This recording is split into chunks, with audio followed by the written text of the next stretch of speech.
Parfait, l'enregistrement est lancé. On va pouvoir officiellement commencer. Donc, comme je vous le disais, le webinaire d'aujourd'hui concerne un enjeu vraiment primordial pour les entreprises. Nous allons voir vraiment spécifiquement pourquoi juste après avec Jessica. Les objectifs de ce webinaire, c'est de vous informer sur les enjeux légaux que comprennent justement le DUERP et la mise en conformité, de vous informer aussi sur les enjeux pour l'employeur et l'employé, et aussi et surtout de vous donner de la méthode et des outils pour pouvoir vous mettre en conformité et répondre à ces obligations légales. Avant toute chose, et comme vous le voyez, je ne suis pas seule et je suis accompagnée par une experte du sujet, Jessica, qui va pouvoir se présenter tout de suite. Et je me présenterai juste après aussi. Merci Ophélie. Bonjour à toutes et à tous.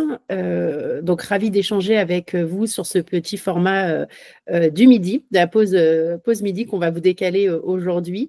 Je suis donc Jessica Sanson, je suis préventeur. On va dire que le gros mot, c'est IPRP, donc préventeur en risque professionnel. J'accompagne des entreprises depuis 15 ans et de manière très spécifique depuis 6 ans, sur la gestion des risques professionnels.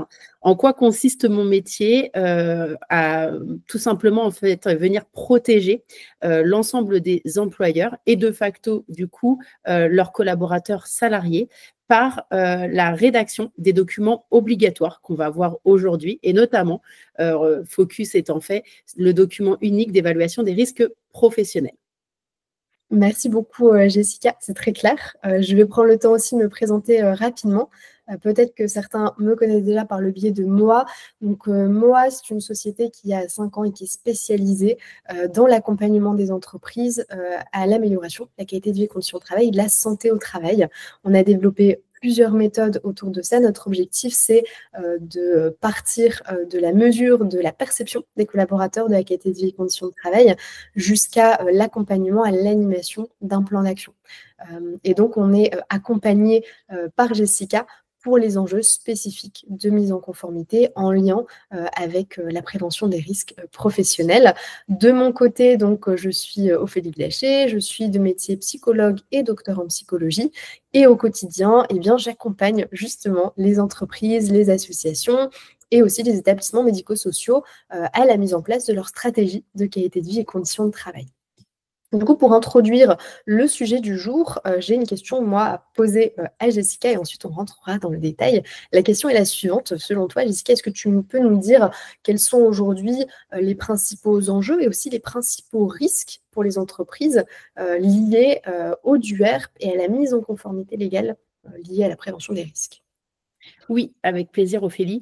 Malheureusement, je dirais l'intégralité, pour pas dire, ou la majeure partie, voilà, pour pas dire l'intégralité. La majeure partie des prospects, des clients, des employeurs qui viennent à moi viennent toujours avec une problématique qui est la problématique d'un contrôle. Donc, une conformité qui n'est pas bien gérée, en fait, tout simplement, expose l'entreprise sur un cadre de risque professionnel. Par là, je vais évoquer les accidents du travail, les maladies professionnelles ou toute autre chose. Un risque juridique, souvent qui découle sur un risque financier. Et là, je vais parler des sanctions. Donc, il y a les sanctions que j'appellerais administratives, qui sont liées à un contrôle pur de l'inspection du travail, de la médecine au travail ou autres, qui, elles, vont imposer finalement une sanction financière. Et plus gravement, j'en rencontre également, on a les sanctions pénales qui, elles, sont liées souvent à la faute inexcusable de l'employeur par défaut, justement, de la présentation de ces documents. Je dis souvent que le document unique est un outil de management de la politique de santé et sécurité au travail. Voyez-le, vraiment matérialisez-le comme l'outil de défense des intérêts de l'employeur et de l'animation de la politique interne en santé sécurité au travail. Si je veux parler un peu des avantages, on va dire, moins côté peur, sanctions, financiers, juridiques, etc., je m'aperçois finalement sur les entreprises que j'accompagne qui ont déjà finalement initié ou qui sont dans le désir d'initier cette politique en santé et sécurité au travail, qu'une entreprise qui est conforme finalement est mieux organisée, puisque ça vient fluidifier finalement les opérations et ça accélère la prise en charge des problématiques quand il y en a. accident du travail, maladie professionnelle ou réclamation du collaborateur salarié.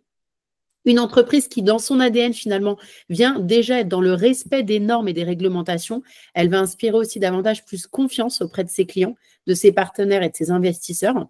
On a beaucoup de nos clients, finalement, qui travaillent avec nous sur vraiment avec ces valeurs-là qui les animent de base. Et je dirais pour finir que plutôt que considérer que la conformité est une barrière finalement, elle est un outil efficace pour améliorer en continu et sécuriser l'entreprise et ses collaborateurs. En l'intégrant de manière stratégique, elle devient un facteur de performance durable et un levier de compétitivité pour l'entreprise. Exactement. Merci beaucoup, Jessica, pour ces précisions et sur les enjeux légaux et les enjeux financiers aussi. Moi, je voulais compléter par l'intérêt aussi de mettre en place une stratégie de prévention pour limiter déjà le mal-être en entreprise, anticiper aussi certaines conséquences liées à des risques non prévenus sur la santé et la sécurité au travail. Il y a des coûts qui sont assez peu souvent mesurés par les entreprises et qui sont liés au mal-être au travail, qui représentent aujourd'hui, qui peuvent représenter aujourd'hui, du moins si les choses ne sont pas mises en place en interne, près de 12 600 € par salarié et par an, ce qui est énorme, surtout pour les grosses entreprises, ce à quoi s'ajoutent les risques financiers dont Jessica vient de parler juste avant. Comment sont découpés finalement ces coûts? Eh ben, on a identifié 3 principaux facteurs de coûts liés au mal-être au travail. Le premier, c'est le taux de désengagement. Donc le turnover, c'est des salariés qui, de par le manque de pratiques favorables pour assurer la santé au travail, ne vont pas se sentir en sécurité, ne vont pas se sentir épanouis et ne vont pas souhaiter poursuivre l'aventure au sein de l'entreprise et donc partent. Effectivement, le turnover a un coût pour l'entreprise. Qui dit turnover dit nécessité de recruter parfois dans l'urgence, de former de nouvelles personnes et ces coûts-là sont en général assez peu pris en compte, calculés par les entreprises. Quand on parle de désengagement, on peut parler aussi d'un autre coût qui est peut-être encore plus difficile à mesurer. On parle souvent de turnover, mais on peut parler aussi parfois de démission silencieuse. C'est des personnes qui, parce qu'elles ne vont pas se sentir en sécurité et bien dans leur entreprise, vont faire ce qu'on appelle le strict minimum, c'est-à-dire qu'elles ne vont pas contribuer à la créativité, à l'innovation et être productives autant qu'elles pourraient l'être au sein de l'entreprise. Un autre facteur ici qui est associé au coût du mal-être au travail, c'est les absences. Les absences liées aux arrêts maladie notamment, qui pourraient être évitées, encore une fois, avec un plan de prévention et des actions correctement mises en place. Et enfin, 35% liés cette fois-ci aux ruptures de contrat de travail, du fait cette fois-ci plutôt de l'employeur. Globalement, ce qu'il faut retenir ici, par rapport à ce que Jessica a dit juste avant et aux informations que je viens de vous transmettre, c'est que la prévention des risques est réellement un enjeu déterminant et que des employeurs engagés autour de la prévention des risques professionnels, c'est des salariés protégés, c'est des salariés qui vont davantage s'investir dans l'entreprise et assurer une meilleure productivité et diminuer des coûts qui pourraient être largement évités. Est-ce que tu me rejoins là-dessus, Jessica? Oui, tout à fait. Okay. Et du coup, en transition, je voudrais préciser que l'établissement en fait, de la conformité employeur, je vais utiliser document unique, mais vous allez voir qu'il y a plusieurs documents qui sont très, très importants. D'ailleurs, le document unique n'en est pas, à mon sens, le plus important. Tout ça prend sa fondation de la loi, l'article 41-21-1, alinéa 1 du Code du travail, qui dit que tout employeur doit assurer santé et sécurité de ses travailleurs. Donc là, on n'est clairement pas dans de l'optionnel ou je ferai quand j'ai le temps, ou j'ai pris mon premier salarié il y a 2 mois, il y a 3 mois, il y a 6 mois, je le ferai une fois qu'il sera bien dans l'entreprise, qu'il sera investi, que j'aurai un peu plus de temps. Ce qu'on voit dans les faits, c'est que le temps n'est jamais pris et que finalement, c'est plutôt les visites inopinées et les contrôles qui font que l'employeur aujourd'hui ou demain, se met en conformité. Je voudrais préciser l'article du Code du travail, le fameux article 41-21 alinéa 1, Il dit donc que tout employeur doit assurer santé et sécurité au travail de ses travailleurs. Je voudrais souligner le mot travailleur et le préciser. On ne parle pas de salariés, mais bien de travailleurs, puisque sont inclus dans le contingent l'ensemble des collaborateurs, même sans contrat de travail, en contrat de prestation. Je vais penser à une assistante administrative externalisée, à du personnel de ménage, qui va effectuer plus de 400 heures lycée au cours de l'année en prestation de services et ou d'accompagnement auprès de cet employeur. Donc cet employeur, si tant est qu'il soit en capacité d'évaluer qu'il y a bien les 400 heures fournies, doit se conformer à venir également étudier le poste de travail, malgré que cette personne n'est pas salariée ou en tout cas pas régie par un contrat de travail au sens propre du terme, comme on peut l'entendre. Très bien. Merci, merci beaucoup Jessica pour, cette, introduction, en tout cas aussi aux enjeux, et aux dernières actualités de la loi, santé. Je vous propose maintenant que l'on vous On que n'a l'on pas vu la loi santé, pardon Ophélie. ah Du coup, pardon, on a vu l'article de loi du Code du travail qui vient finalement poser les fondations de l'obligation du document unique. De manière très courte, pour passer à la suite, la loi santé du 3 août 2021, elle est venue pour une chose finalement. Alors, elle est venue après Covid, clairement. Voilà. Qu'est-ce qu'elle prévoit? Elle prend sa fondation, si je puis dire, au travers de tous les contrôles qui finalement ont toujours eu ou principalement eu les mêmes conclusions, à savoir l'absence en fait des documents de conformité et notamment du document unique d'évaluation des risques. Donc, elle est venue renforcer un certain nombre de sujets, notamment la portabilité et la conservation du document unique qui a été monté à 40 ans, d'accord? Donc, conservation obligatoire du document unique pendant 40 ans. C'est-à-dire qu'il faut bien comprendre l'enjeu. Un collaborateur qui a quitté l'entreprise, même 10 ans auparavant, qui se voit déclarer une maladie invalidante ou toute autre chose, on ne souhaite évidemment pas, et peut venir demain vous cherchez l'employeur sur cette causalité et venir potentiellement vous attaquer. Donc, à ce moment-là, il est très, très important, effectivement, d'avoir assuré la portabilité de ce document et de l'avoir conservé pour pouvoir défendre vos intérêts d'employeur sur le fait que vous avez animé en interne cette politique de santé et sécurité au travail. Ensuite, la formation en santé de l'ensemble du personnel a été renforcée. Donc, coup de projecteur un peu sur les membres du CSE, effectivement, où il y a eu un allongement du nombre d'heures de formation. Mais de manière générale, pareil, très, très méconnu. Le Code du travail prévoit la formation des salariés à l'embauche sur les risques professionnels encourus lors de l'exercice de leur mission. Très peu connu, cet article du Code du travail vient compléter finalement l'article 41-21 alinéa 1 qui dit que vous devez assurer santé et sécurité au travail de par le fait de l'établissement du document unique, enfin, qui vient se matérialiser en tout cas par l'outil qui est le document unique. Vous avez évidemment la formation en santé et sécurité qui elle aussi revêt un caractère obligatoire. Et enfin, je ne m'attarde pas dessus parce qu'on n'est encore pas hyper opérationnel, enfin, ils ne sont pas encore hyper opérationnels là-dessus. Il y a eu tout un foin, si je puis dire, médiatique, mais qui n'est pas encore vraiment mis en intégralité en œuvre, c'est la création du passeport prévention. Qu'est-ce que le passeport prévention? C'est l'idée d'avoir sur une seule et même plateforme. Donc, cette plateforme, elle est liée, et vous pouvez le voir en vous connectant vous-même de manière personnelle à votre compte CPF. Vous allez voir qu'il y a un nouveau petit onglet qui est apparu et qui s'appelle Prévention.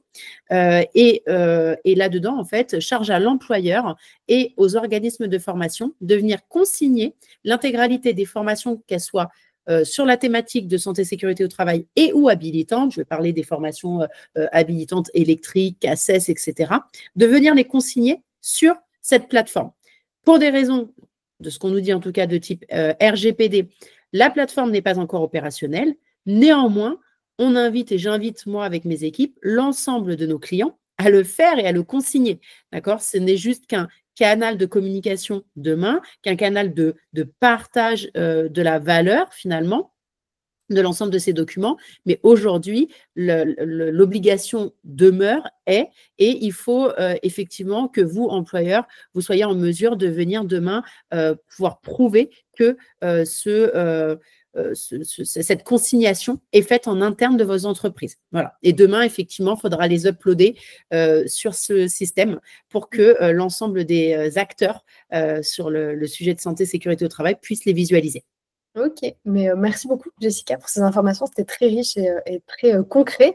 Du coup, il y a deux questions par rapport à ce que tu viens de dire. Il y a une question que moi j'ai envie de te poser, mais je vais d'abord te lire la question de Charline, qui est la suivante. Donc, pour les prestations externes comme le ménage, pouvons-nous solliciter la société de ménage pour établir le risque sur le métier?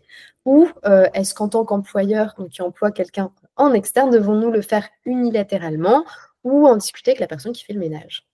Ah, très bonne question, Charline. Alors, ça va dépendre en fait de votre prestataire externe. Évidemment, si le prestataire externe, c'est une entreprise qui emploie du personnel de nettoyage, d'accord? Là, cette entreprise, tout comme vous, a la même obligation que de venir protéger l'ensemble de ses collaborateurs par l'établissement d'un document unique, mais qui va lui être propre et qui va être propre à son entreprise et à son SIRET employeur. Je vous invite du coup, et c'est ce que je conseille à l'ensemble de mes clients, de solliciter effectivement cette société de ménage et de leur demander de porter à votre connaissance l'établissement des risques qui a été fait pour cette unité de travail qui intervient chez vous.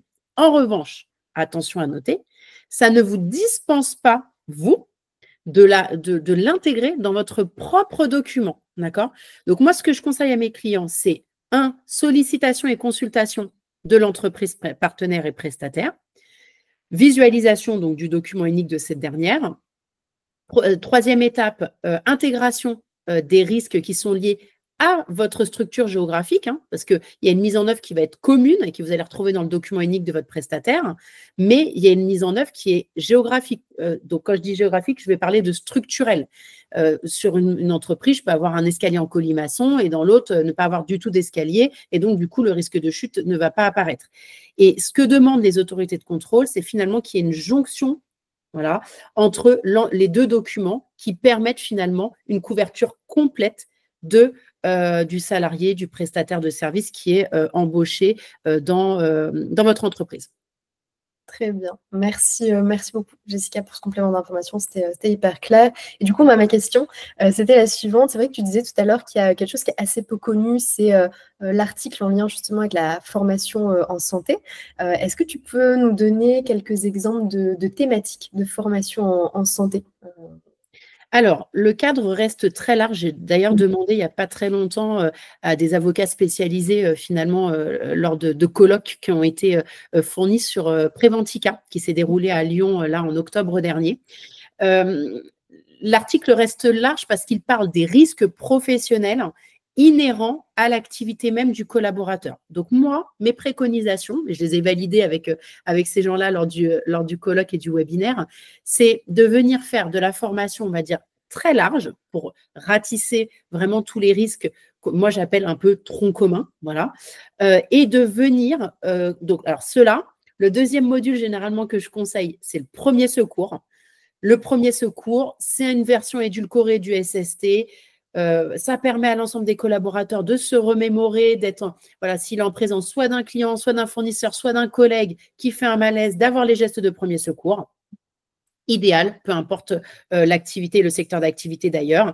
Et le troisième module, j'invite toujours mes clients à faire du module spécifique qui est lié finalement, on y viendra dans notre mise en œuvre un peu plus tard, Ophélie, mais qui est lié au risque que j'ai moi-même identifié, co-construit, co-identifié avec l'employeur. Et je vais venir travailler sur le risque le plus haut. Voilà, évidemment. Comme ça, en gros, en cas de contrôle demain, on sera en capacité de prouver qu'il y a une vraie cohérence dans notre démarche pour venir prévenir les risques professionnels. Donc, généralement, nous, c'est en 3 modules. Premier module, risque professionnel, tronc général. Deuxième module, premier secours. Et troisième module que j'appelle spécifique et qui, là, va venir répondre à une catégorie de risques bien précise du document unique de l'employeur que je viens accompagner. Ok, très bien. Merci beaucoup, Jessica. Donc, je pense que vous l'avez compris avec ce qu'on vient de vous partager, que la prévention des risques est un enjeu primordial pour les entreprises, pour les aspects légaux, pour éviter un certain nombre de risques, y compris des risques financiers, et pour protéger aussi la santé des équipes et se protéger en tant qu'employeur. Je vous propose maintenant qu'on rentre dans le pratico-pratique et dans la méthodologie. Donc, tout d'abord, on va s'intéresser au pourquoi et au comment on met en place une stratégie, une démarche de prévention des risques professionnels. En ce qui concerne le pourquoi, eh ben, on l'a évoqué en partie avant. La première raison, celle qui doit vous trotter en tête à la fin du webinaire, c'est le fait de répondre à vos obligations légales, c'est de vous mettre en sécurité aussi en tant qu'employeur sur la conformité vis-à-vis des risques professionnels. Ensuite, on va aussi noter les enjeux humains. Aujourd'hui, les personnes qui font que l'entreprise fonctionne et performe, ce sont des personnes, ce sont des humains qui ont besoin d'être en bonne santé pour performer. Donc, protéger aujourd'hui ces collaborateurs des risques qui ont été spécifiquement identifiés pour votre entreprise et par unité de travail. C'est vraiment essentiel. Et donc, je vais laisser la main à Jessica pour vous parler cette fois-ci plutôt du comment. Oui, alors le comment, je vais vous partager ce que je dis à l'ensemble des employeurs que j'ai en ligne régulièrement tous les jours et qui me posent finalement toujours la même question. Pourquoi faire appel à une IPRP, à un préventeur, et pourquoi surtout externaliser dans la co-construction cette obligation légale que vous avez de construire le document unique et le point manuel de prévention? Je vais vous dire ce que je dis à l'ensemble de ces employeurs. Demain, finalement, vous avez 3 types de risques. Le contrôle inopiné, voilà, qui est rarement inopiné d'ailleurs, je vous le dis, souvent de la délation, collaborateurs, délation même de concurrentielle, des fois de sociétés concurrentes à la vôtre. Il y a donc la visite inopinée, ça arrive et souvent dans des commerces, etc. Alors pas quand vous siégez au 10e étage d'un établissement, mais souvent quand vous êtes en commerce, en restaurant, etc. Vous avez des visites inopinées de l'inspection du travail. C'est le premier document avec le registre unique du personnel qui va vous être demandé. Surtout, ce que moi j'ai vu de plus grave, donc sur la faute inexcusable de l'employeur et ou les plus grosses amendes que j'ai vues les employeurs qu'on protège subir, c'est sur le salarié en lui-même. Donc, quand un employeur me dit, mais finalement, je peux peut-être l'internaliser et me passer des services d'une IPRP ou d'un IPRP ou d'une société externe, oui, si demain, vous souhaitez que finalement, la base de protection de votre entreprise, elle repose uniquement sur potentiellement la personne qui viendra vous accuser demain sur un prud'homme ou autre. Je pense que ça peut être co-construit avec quelqu'un de l'entreprise, idéalement les RRH, l'employeur, mais pas avec des salariés finalement de l'entreprise. Je ne dis pas qu'il faut les mettre de côté. Moi, propose justement toute cette partie-là de co-construction avec les salariés sur des soft skills qui vont pouvoir être développés, etc., avec une collaboration, prendre la température finalement de son entreprise et venir travailler finalement sur les problématiques qui sont soulignées par vos employés, c'est très, très important. Et il ne faut pas du tout le mettre de côté, au contraire. Maintenant, les intégrer de manière à les valoriser, oui. Les intégrer dans le sens où vous allez les former ou se faire former auprès de la médecine au travail, nota bene, qui sont des associations et qui demain ne seront pas là pour vous aider si vous avez une problématique de faute inexcusable ou si vous êtes accusé par un employeur. Non, gros red flag, gros red flag. Donc, comment accompagner l'employeur par un consultant IPRP, évidemment, ou une entreprise qui ait des accréditations. Vérifier justement ces accréditations. Alors, il faut le savoir, hein, l'IPRP, je vous le disais, je vous vulgarisais le propos en vous disant le préventeur, il est immatriculé auprès de l'inspection du travail. Donc, on ne travaille pas pour eux, mais on a un agrément qui nous est conféré par eux. Voilà. Donc, qui prouve aussi de la qualité et de l'expertise professionnelle. Ensuite, cet IPRP, il est finalement formé, puisque c'est son métier. Donc déjà, il est formé par ses nombreux projets, ses accompagnements, tout ce qu'il a pu voir, mais surtout aussi par la veille qu'il va faire sur l'ensemble de sa thématique. Et il va être à même de venir identifier, analyser et prévenir des risques que vous n'allez pas voir et qu'une assistante n'ira pas voir non plus forcément. Ensuite, la formation des salariés. pour moi inéluctable, hein, formé à travers un parcours individualisé qui va venir répondre non pas au document unique, on en parlera dans un dernier temps, mais au programme annuel de prévention. Et ensuite, verrouiller l'ensemble de ces documents, donc que moi j'appelle la conformité rédactionnelle, et qui se compose de 3 documents. Le document unique d'évaluation des risques professionnels, le DU, DURP, comme vous voudriez bien l'appeler, le programme annuel de prévention, ou le PAPRIPACT, obligatoire au-delà de 50 salariés, d'accord, et le kit de communication, puisqu'il faut savoir, et c'est très très important, que le défaut de communication du document unique vaut non-document unique. Donc, c'est-à-dire que vous pourriez avoir vos 2 documents qui soient verrouillés à jour chaque année. Si vous n'avez pas communiqué à l'ensemble de vos collaborateurs de l'existence, 2 du lieu de consultation, vous êtes amendable. Voilà. Donc ça, il faut vraiment bien l'intégrer dans votre parcours de mise en conformité. Merci Jessica, c'est hyper important d'avoir aussi ces nuances-là, notamment sur, il y a des choses qui sont assez connues aujourd'hui par les entreprises, l'existence du DUERP et l'importance aussi de mettre à jour régulièrement son DUERP à minima chaque année et à des changements importants au niveau de l'organisation du travail. Ce qui est moins connu, et d'ailleurs on y reviendra juste après, sur les 3 étapes essentielles pour une mise en conformité et un plan de prévention actif. Il y a des choses qui sont beaucoup moins connues, comme le PAPRIPACT, comme le passeport prévention, et comme les nuances aussi, comme ce que tu disais, autour du kit de communication et de l'affichage aussi obligatoire au sein des entreprises. Donc c'est hyper important aussi pour vous, et d'ailleurs c'est très bien que vous soyez là aujourd'hui, de vous informer là-dessus pour pouvoir vous mettre en règle par la suite. Donc je vous propose maintenant justement qu'on aille un petit peu plus loin sur justement ces 3 étapes essentielles vers une mise en conformité active, donc effectivement le DUERP, le PAPRIPACT et l'animation effectivement du plan de prévention. Est-ce que tu peux nous en dire un petit peu plus, Jessica ? Oui, donc je vous disais que la conformité rédactionnelle, elle prenait fondation sur ces 3 documents. Il faut vraiment les considérer comme des outils, et je le précise vraiment bien et de manière très poussif, parce que j'ai tellement de cas que je pourrais y passer toute l'après-midi avec vous sur l'explication des cas de clients ou de futurs clients qui sont amendés, ou en tout cas qui ont à répondre à un contrôle de l'inspection du travail. Donc, ces 3 documents sont des documents outils qui viennent travailler pour vous un écosystème de preuves contre vos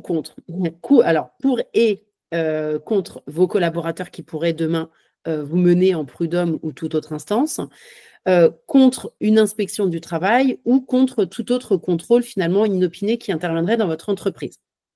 Donc, le document unique, il a un objectif, c'est de venir, par unité de travail, établir l'ensemble des risques professionnels encourus lors d'une journée type de travail, donc lors de l'accomplissement finalement du contrat de travail de ce collaborateur salarié. Donc, l'étape du document unique, c'est une étape, on va dire, stratégique, mais qui ne démontre en aucun point, en aucun cas, que vous animez une politique de santé et sécurité au travail, puisque le document unique est vraiment qu'un outil finalement de consignation de l'ensemble des risques professionnels encourus par vos collaborateurs. Ce document unique, il doit être pédagogique, voilà, dans son fonctionnement, dans son écriture, dans sa rédaction. Gros red flag, ce que j'appelle moi les FBI, les fausses bonnes idées, le fameux tableur Excel qui n'est pas mis à jour ou pas remis à jour ou pas du tout complet, qui comporte moult onglets. Alors, bon, à la limite, quand il y a des onglets, c'est à peu près plus lisible pour le collaborateur salarié, mais de bien distinguer les unités de travail. Si je travaille dans une entreprise, que je suis sur telle typologie de poste, je vais avoir envie d'aller consulter les risques que mon employeur indique comme étant des risques professionnels lors de l'exécution de mon contrat de travail. Je n'ai pas forcément besoin d'avoir les risques de Robert ou de Ghislaine à la comptabilité. Voilà. Donc, l'idée, c'est vraiment qu'il soit dans sa construction même très clair sur l'unité de travail concernée et l'activité réalisée. Donc, nous, chez Chronoprévention, justement, on étudie, l'unité de travail et le deuxième découpage qu'on va faire, ça va être le découpage de l'activité. Et on va venir travailler sur chaque activité réalisée par le collaborateur salarié lors de l'exercice de ses missions. Donc, il va se limiter à ça. Une dernière petite fonction, il va venir analyser la gravité et la fréquence, d'accord, en nous donnant ce qu'on appelle un risque brut. Donc, le risque brut, c'est la conséquence de la multiplication de la fréquence d'exposition à ce risque et de la gravité. Si je prends le risque routier, je suis sur de la cotation rouge sur l'ensemble des entreprises. Pourquoi? Parce qu'on a le trajet domicile-travail, d'accord? Donc, la gravité, c'est généralement, alors on prend la pire, hein, c'est le décès du salarié. Et la fréquence d'exposition, elle est maximale puisque c'est tous les jours, d'accord? Donc, c'est pour vous donner un ordre d'idée. Le document unique, il va se limiter à ça finalement. Mais ça va être une parfaite base de travail pour venir travailler le PAPRIPACT ou le programme annuel de prévention. Pour moi, ils ont les mêmes… Alors, le PAPRIPACT, c'est l'obligation des entreprises de plus de 50 salariés, mais ils ont exactement la même fonction. Et c'est ce document-là, et je le précise parce que dans le consensus commun, tout le monde pense que c'est le document unique qui vient vous protéger, mais non. C'est le PAPRIPACT, le programme annuel de prévention, qui vient protéger votre entreprise. Pourquoi? Si on se rappelle en début du webinaire, quelle est l'obligation? L'obligation, c'est tout employeur doit assurer santé et sécurité de ses travailleurs. En quoi? L'inventaire des risques sur un fichier Excel, FBI, mais bon, ou même un super document bien paginé, etc., vient répondre à l'obligation que vous avez en tant qu'employeur de venir assurer santé et sécurité au travail. En rien. C'est le programme annuel de prévention qui va expliquer de quelle manière je vais venir travailler sur l'ensemble des risques encourus par mes collaborateurs en assurant et en réassurant santé et sécurité au travail. Et c'est ce document-là qu'on va vous demander en cas de litige, accident de travail, maladie professionnelle, etc., etc. On va analyser finalement votre capacité à venir protéger ces collaborateurs-là si toutefois le risque survenait. D'accord? L'animation de ce plan de prévention, elle est primordiale du coup. Alors souvent, nos clients nous disent « oui, mais je ne sais pas trop, et puis ça va demander énormément de moyens, etc. » Non, il suffit effectivement de s'entourer d'acteurs du secteur comme Chronoprévention, MOA, et de venir finalement travailler, enfin que ces entreprises travaillent pour vous sur l'animation de votre programme annuel de prévention, et vous verrez que pour certaines entreprises, ça ne représente pas un coût, un investissement annuel une fois que tout le monde est formé, mais plutôt une animation, une co-animation ou un relais d'animation de sensibilisation auprès de vos collaborateurs. En tout cas, c'est comme ça que nous, chez Chronoprévention, on travaille avec l'ensemble de nos clients. J'avais une autre, il y avait quelque chose qui m'était venu avant le troisième point, mais c'est reparti, sur le programme annuel de prévention. Oui, alors, donc le programme annuel de prévention va vous donner, lui, en opposition au risque brut, ce qu'on appelle un risque résiduel. Et le risque résiduel, c'est l'ensemble des moyens de prévention que je suis venue mettre, que je suis venue équiper pour mon collaborateur. Donc là, on va parler des EPI, EPC et ou de la formation, de la sensibilisation. Hein, c'est les deux moyens qu'on peut utiliser. Hein, il n'y en a pas forcément d'autres. Et on va venir donc récupérer notre risque brut et obtenir un risque résiduel. Et votre travail en tant qu'employeur, c'est de montrer que vous travaillez sur ce risque résiduel en ayant et en intégrant dans votre quotidien cette politique de santé-sécurité au travail. Attention, je finirai là-dessus, le document unique vient faire la supposition des risques encourus par vos collaborateurs salariés. J'aurai d'autres préconisations si vous arrivez à moi avec déjà des problématiques liées à des accidents de travail, des maladies professionnelles ou un contrôle qui est déjà en cours. Là, les attentes des inspecteurs et les attentes des autorités de contrôle vont se situer principalement, pour ne pas dire uniquement, je vais le dire uniquement, sur votre capacité, la capacité que vous avez eue à gérer, à prendre l'information de ce problème et à immédiatement venir corriger ou apporter des corrections à ce problème et comment vous allez à court, moyen et long terme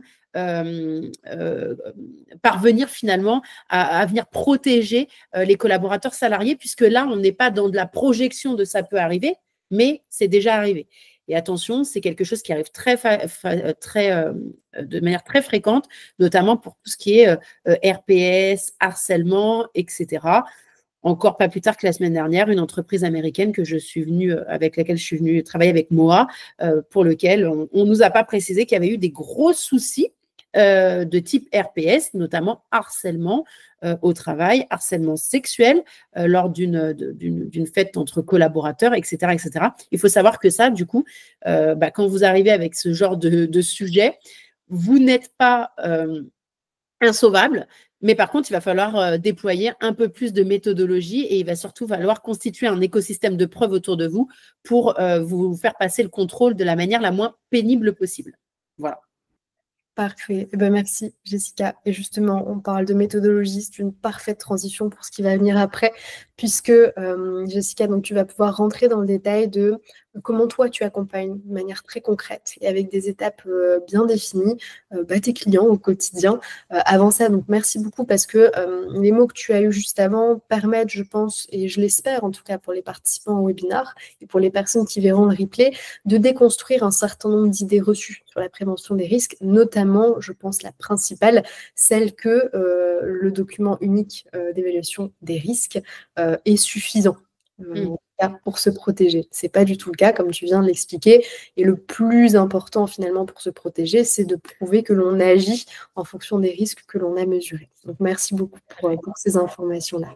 Donc, effectivement, comme je vous le disais, cette fois-ci, je vais te proposer, Jessica, de rentrer dans le détail de ce que tu réalises auprès de tes clients, comment tu les accompagnes, qu'est-ce que tu identifies en premier, quelles sont les grandes étapes que tu vas mettre en place pour commencer par l'identification des enjeux de l'entreprise et les amener à une protection complète vis-à-vis de leurs obligations légales.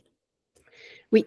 Alors, donc quand un prospect arrive à nous, la première découverte, entre ce qu'on appelle nous l'entretien découverte ou l'étude personnalisée, donc c'est ce qu'on appelle l'ActuCo chez Chronoprévention, c'est primordial et il est toujours mené pas par une assistante, mais par une EPRP, par un préventeur appartenant au réseau Chronoprévention.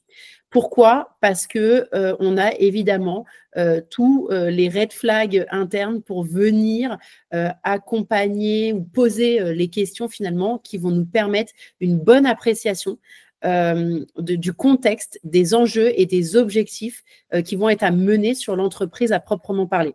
Donc, on commence toujours par cette étude personnalisée. Notre client la reçoit dans son intégralité ensuite et cette étude personnalisée va venir finalement donner une notation à date de l'état de la conformité de l'employeur qui s'est préposé ou qui s'est supposé à notre accompagnement.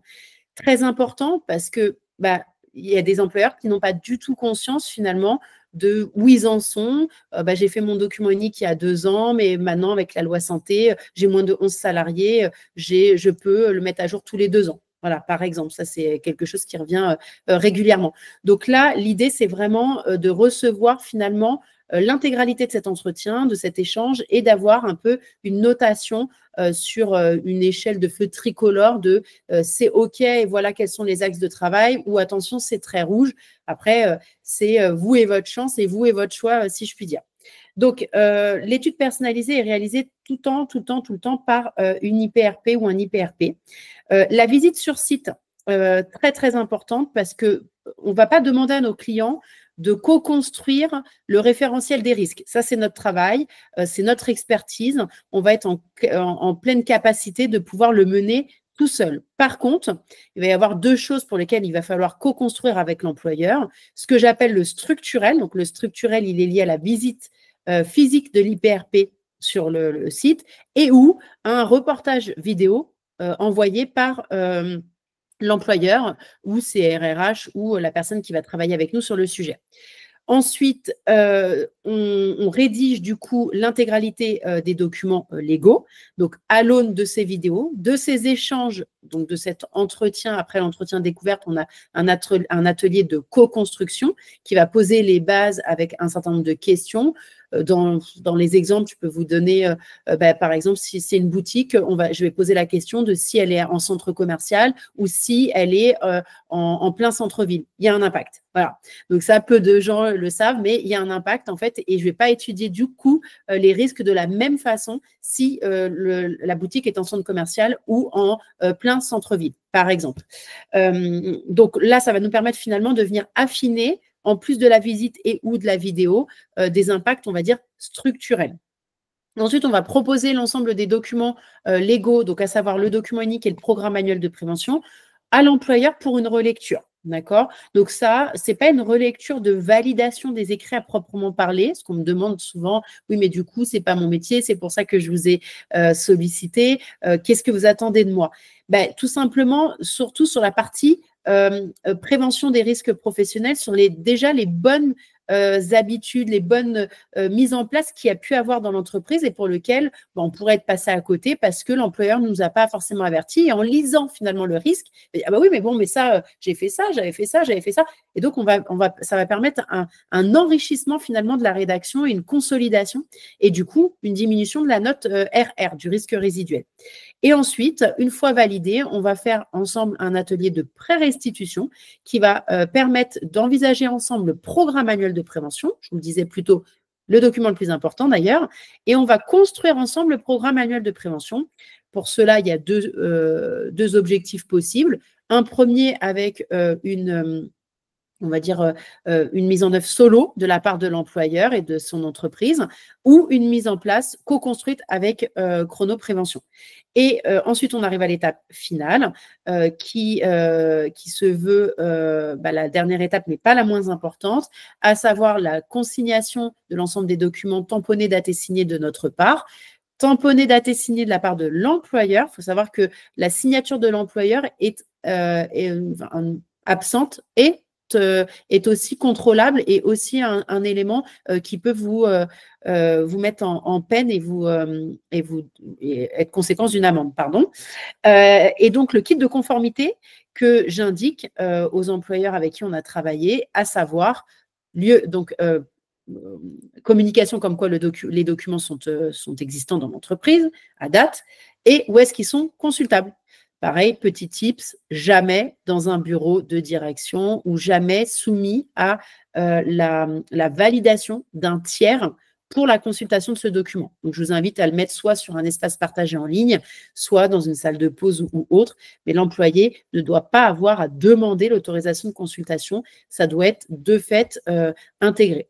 Et je conseille, dernier tips, de proposer, une fois que tout est mis en place et que l'obligation elle est bien réalisée, donc, dans le kit de conformité, moi, j'envoie finalement une feuille d'émargement, mais j'invite les collaborateurs, enfin les employeurs, à intégrer un paragraphe qu'on a écrit pour eux dans leur futur contrat de travail, ce qui permet, la signature de l'employé du coup sur le contrat de travail permet une validation de la communication que le document existe et où est-ce qu'il est consultable.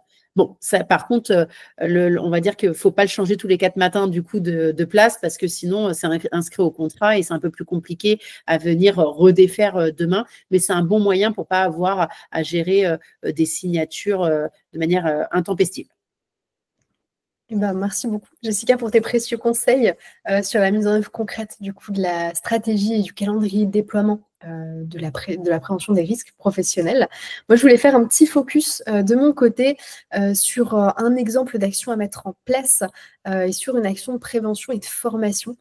C'est vrai que tu disais tout à l'heure que la formation des employés à la santé et à la prévention santé est un élément important et indispensable de cette démarche-là.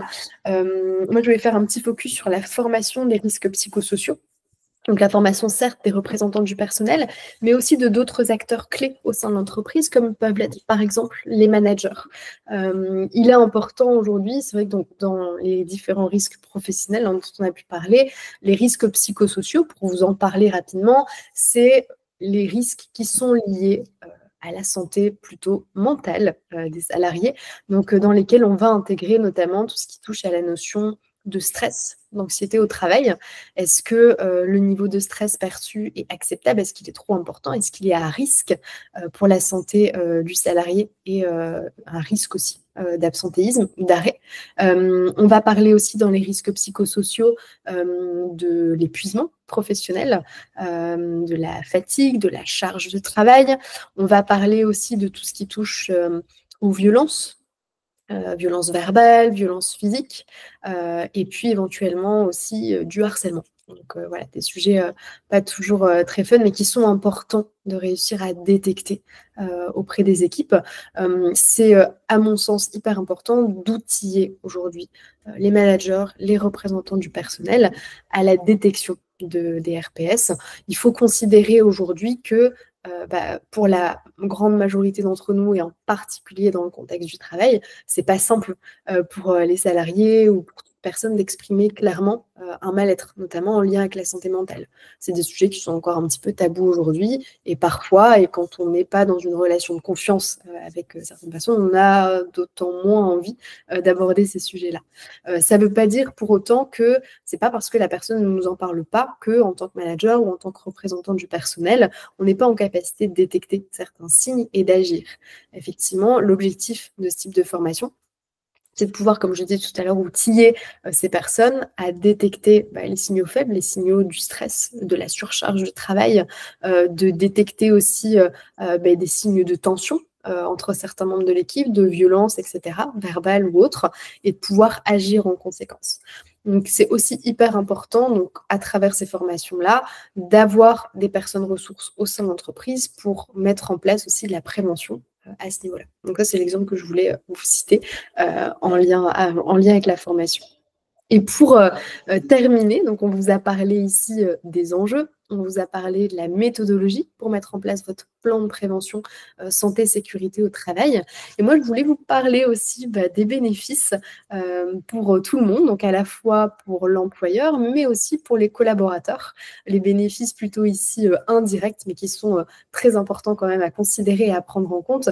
Quand on met en place une telle démarche, on apporte aussi des bénéfices aux équipes. Donc, en général, on a des collaborateurs qui se sentent plus en sécurité, plus épanouis aussi au travail. Ils se sentent plus heureux de venir sur leur lieu de travail. D'ailleurs, l'épanouissement et le bonheur sont des items que nous, on mesure aussi à travers la démarche MOA et qui sont de bons indicateurs ici. C'est en général aussi des équipes qui vont se sentir plus motivées, plus engagées dans leur mission. On va avoir aussi un impact positif sur l'implication, sur la performance collective, et puis cette fois-ci peut-être plus directement la prévention santé, sur la réduction du stress et de l'absentéisme au travail. Et pour les entreprises, les bénéfices qu'on a identifiés, nous, à travers une telle démarche, c'est une augmentation de la productivité et de l'innovation. C'est aussi un renforcement de la culture d'entreprise, une entreprise dans laquelle on se sent bien, et ça se voit donc en interne, mais aussi vers l'externe. Et donc là, je fais le lien aussi avec la marque employeur. C'est vrai que tu en parlais, Jessica, tout à l'heure. C'est important aussi d'être à jour sur ces éléments-là et de montrer patte blanche sur la prévention santé et sécurité au travail auprès de ses salariés, mais aussi auprès de ses parties prenantes externes, partenaires, clients, etc.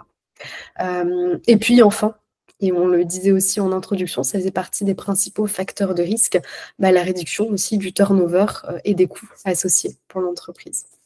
Donc voilà en tout cas les bénéfices, on va dire plutôt cette fois-ci indirects qu'on avait listés sur ce type de démarche. Donc ce que je vous propose avant de clôturer et de passer à la phase de questions, c'est de vous proposer un petit résumé, un petit récap de tout ce qu'on s'est dit ensemble. Donc la première chose qu'on avait vue, c'est qu'une mauvaise santé au travail aujourd'hui coûte cher aux entreprises et affecte directement leur performance et les risques aussi au niveau légal et pénal. Tu pourras apporter bien évidemment des compléments là-dessus, Jessica, si tu le souhaites. Qu'une stratégie de prévention durable qui est mise à jour chaque année régulièrement et à tout changement important dans l'organisation du travail améliore significativement donc la productivité des salariés et réduit l'absentéisme. Elle augmente aussi l'engagement des collaborateurs, ce qu'on vient de voir juste avant, les bénéfices pour l'employeur, les bénéfices pour les salariés. Et que Bien évidemment, la mise en place d'une stratégie de prévention durable nécessite un diagnostic précis, ça nécessite de la méthode de manière générale. Donc un diagnostic précis des risques par unité de travail et par activité, comme le disait Jessica tout à l'heure, des objectifs clairs aussi, avoir identifié au préalable ces enjeux en tant qu'entreprise, en tant qu'employeur, des actions concrètes et une communication continue avec les collaborateurs, mais aussi et avec tous les partenaires externes finalement à l'entreprise. Est-ce que, Jessica, tu voulais apporter un complément d'information à cette conclusion ou est-ce que ça te semble déjà suffisamment complet? Ça me semble très, très clair et très complet. Je finirais juste par dire que c'est dommage, finalement, d'obtenir de l'aide, non pas en co-construction, mais parce que jugement il y a. Donc, le fameux courrier de l'inspection du travail qu'on reçoit et qui nous met complètement en stress et qui fait que derrière, finalement, clairement, hein, 80% des employeurs qu'on accompagne passeront quand même par la caisse. Voilà, clairement, on va pouvoir tout mettre en place, etc., mais ils passeront quand même par la caisse. C'est dommage, je vois beaucoup d'entreprises, je fais des grands groupes, mais je fais aussi beaucoup de petites entreprises. J'ai moi-même monté mon cabinet il y a 15 ans et j'étais une petite entreprise à ce moment-là. On met vraiment tout notre cœur et notre investissement dans un projet professionnel. Et c'est dommage que 5, 10 ans, 15 ans, même, hein, vous avez vu la portabilité du document qui est portée à 40 ans. Plus tard, on puisse venir vous chercher finalement tout l'argent que vous avez gagné en fait péniblement, difficilement et ou tout simplement que vous avez gagné en fait. Donc aujourd'hui, ça peut paraître superflu, mais je vous assure que les contrôles n'arrivent pas qu'aux autres et que si demain en fait tout ce chiffre d'affaires que vous mettez en priorité finalement, soit d'encaissement, soit de réalisation, il vous était repris. Qu'est-ce que vous feriez? Je pense peut-être que vous vous arrêteriez, vous contacteriez un partenaire digne de ce nom et que vous direz je vais le mettre en place, je vais co-construire avec eux, je vais prendre le packaging qui va bien et ils vont s'occuper finalement de co-construire avec moi la sensibilisation aux risques professionnels. Ce n'est pas mon métier, ça ne va pas l'être demain, mais je sais que ces euros que je vais investir protégeront mon entreprise et tous les intérêts que j'ai pu mettre dedans depuis sa création.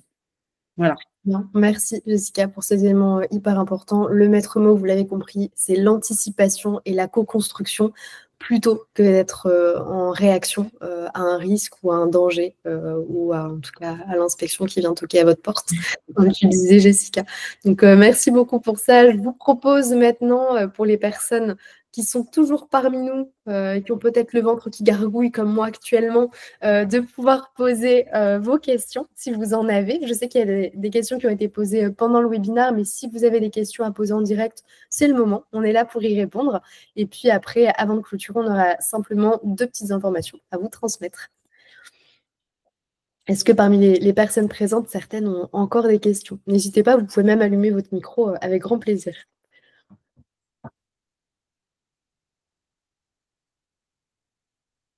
Pas de questions.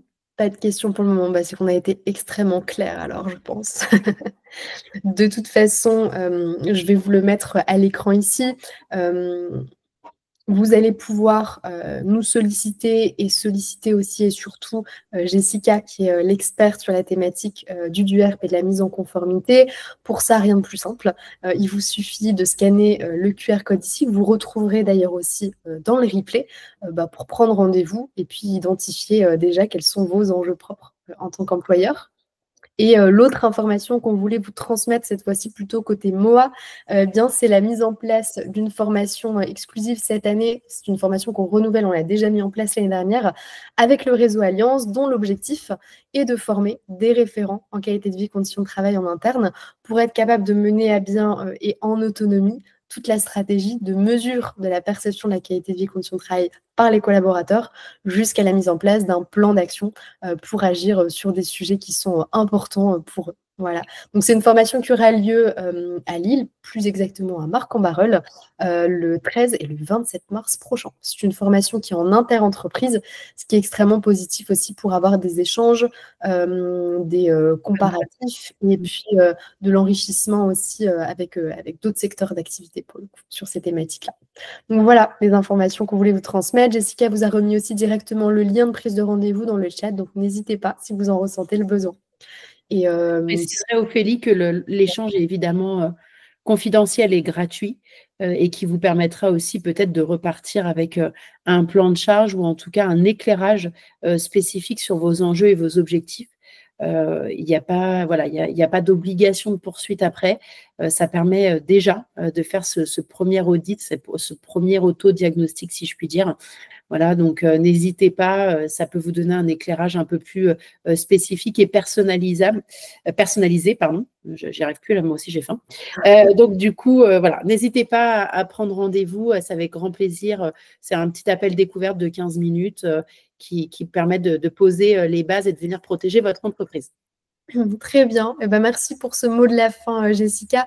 Je vous propose tranquillement que l'on clôture ce webinaire. Je vais donc, moi, arrêter l'enregistrement et puis ensuite, je vais vous souhaiter une très belle journée.